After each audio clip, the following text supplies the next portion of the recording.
Isang mapagpalang araw sa ating lahat. Ngayong araw magluluto ako ng paksiw na bangus. Ayan na yung aking bangus na ilagay ko na yung luya, bawang, and then ayan naglagay ako ng sibuyas, naglagay din ako ng asin at saka paminta. Naglagay na rin ako ng mga yung yang na bell pepper, hindi ko na hiniwa.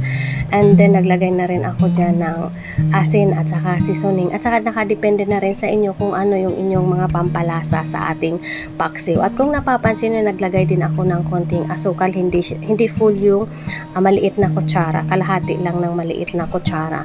At saka bago ako maglalagay ng vinegar, papatuyuin ko muna yung tubig ng isda. Wala mo ng vinegar yan, and then naglagay ako ng 3 tablespoon ng oil. So ayan yung aking mga tinimpla sa aking paksiw na isda or paksiw na bangus or kahit anong paksiw, ganyan pa rin yung aking proseso. Tatanggalin ko muna, patutuyuin ko muna yung isda hanggang sa mawala na yung kanyang tubig, hanggang sa yung mantika na lang ang natitira.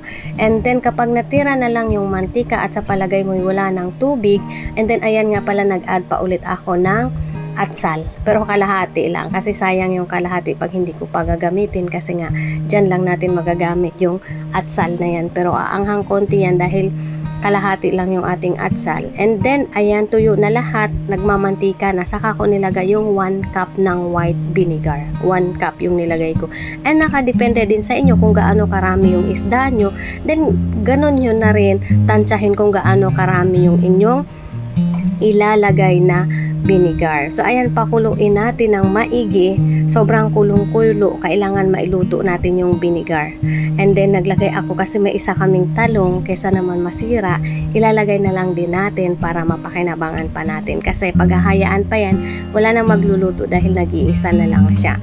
So ganun yung aking proseso ng aking pagluto ng paksiw. Ayan, so sobrang kumulo na, naluto na ng husto yung ating suka. Ayan, pwede na. At saka nakadepende na sa inyo kung ano yung inyong panlasa. Kasi yung iba ayaw ng sobrang maasim, kaya nilalagyan nila ng konting tubig. Yan ay pure suka yung ating nakalagay. Pure suka, and then iluto natin maigi para hindi masama sa ating panlasa at hindi kumulo yung ating tiyan kapag nailuto ng maigi. So, ganun lang yung aking proseso ng aking luto. Thank you for watching!